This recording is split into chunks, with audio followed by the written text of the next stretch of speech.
जय श्री राधे कृष्ण। श्री गिरिराज खंड 11वां व अंतिम अध्याय श्री गिरिराज खंड का सिद्ध के द्वारा अपने पूर्व जन्म के वृत्तांत का वर्णन तथा गोलोक से उतरे हुए विशाल रथ पर आरूढ़ उसका श्री कृष्ण लोक में गमन।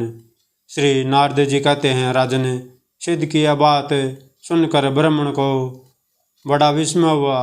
गिरिराज के प्रभाव को जानकर उसने सिद्ध से प्रश्न किया। ब्राह्मण ने पूछा, माँ बाग, इस समय तो तुम साक्षात दिव्य रूपधारी दिखाई देते हो, परंतु पूर्व जन्म में तुम कौन थे और तुमने कौन सा पाप किया था? सिद्ध ने कहा, पूर्व जन्म में मैं एक धनी वैश्य था। अत्यंत समृद्ध वैश्य बालक होने के कारण मुझे बचपन से ही जुआ खेलने की आदत पड़ गई थी। दुर्तोर जुआरियों की गोष्ठी में मैं सबसे चतुर समझा जाता था। आगे चलकर मैं वैश्या में आसक्त हो गया, कुपथ पर चलने और मदिरा के मद से उन्मत्त रहने लगा। ब्राह्मण, इसके कारण मुझे अपने माता पिता और पत्नी की ओर से बड़ी फटकार मिलने लगी। एक दिन माँ बाप की तो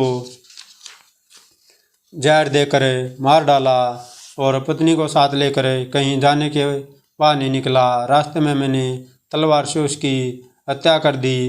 इस तरह उन सब के धन को हथिया कर मैं उस वैश्या के साथ दक्षिण दिशा में चला गया। यह है मेरी दुष्टता का परिचय। दक्षिण जाकर मैं अत्यंत निर्दयतापूर्वक लूटपाट का काम करने लगा। डाकू तो मैं हो ही गया था। मैंने फांसी लगाकर सैकड़ों मनुष्यों को मौत के घाट उतार दिया। विप्रवर धन के लोभ से मैंने सैकड़ों ब्रह्म हत्याएं की। क्षत्रिय हत्या, वैश्य हत्या, शूद्र हत्या की संख्या तो हजारों तक पहुंच गई होगी। एक दिन की बात है कि मैं मांस लेने के लिए निमित्त मृगों का वध करने के लिए वन में गया। वहाँ एक सर्प के ऊपर मेरा पैर पड़ गया और उसने मुझे डस लिया। फिर तो तत्काल मेरी मृत्यु हो गई और यमराज के भयंकर दूतों ने आकर मुझे दुष्ट और माँ पातकी को भयानक मुदगरों से पीट पीट कर बांधा और नरक में पहुंचा दिया। मुझे माँ दुष्ट मानकर कुंभी पाक में डाला गया। वहाँ एक मनवंतर तक रहना पड़ा। तत्पश्चात तप्त सुरमी नामक नरक में मुझे दुष्ट को एक कल्प तक मान दुख भोगना पड़ा।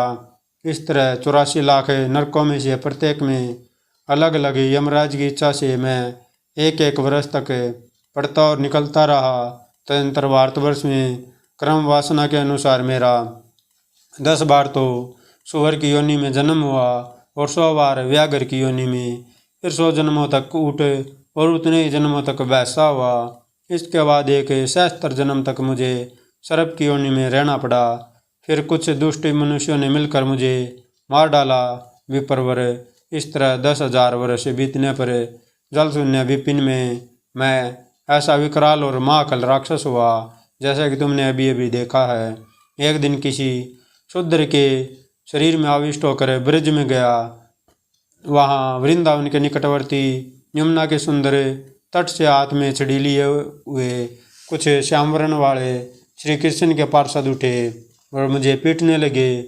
उनके द्वारा तिरस्कृत होकर मैं ब्रजभूमि से इधर भाग आया। तब से बहुत दिनों तक मैं बुखारा और तुम्हें खा जाने के लिए यहाँ आया। इतने में ही तुमने मुझे गिरिराज के पत्थर से मार दिया। उन्हें मुझ पर साक्षात श्री कृष्ण की कृपा हो गई, जिससे मेरा कल्याण हो गया। श्री नारद जी कहते हैं, राजन, वह है इस प्रकार कह ही रहा था कि गोलोक से एक विशाल रथ उतरा। वह सहस्त्रों सूर्यों के समान तेजस्वी था और उसमें 10,000 घोड़े जुते हुए थे। नरेश्वर, उससे हजारों पहियों के चलने की ध्वनि होती थी। लाखों पार्षद उसकी शोभा बढ़ा रहे थे।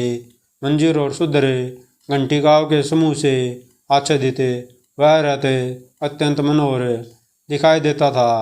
ब्राह्मण के देखते देखते उस सिद्ध को लेने के लिए जब वह रथ आया, तब ब्राह्मण और सिद्ध दोनों ने उसे दिव्य रथ को नमस्कार किया।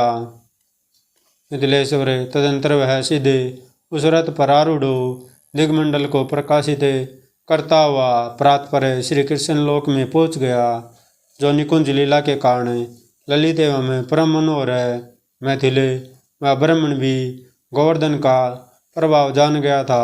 इसलिए वहाँ से लौटकर समस्त गिरिराजों के देवता गोवर्धन गिरि पर आया और उसकी परिक्रमा एवं उसे प्रणाम करके अपने घर को गया।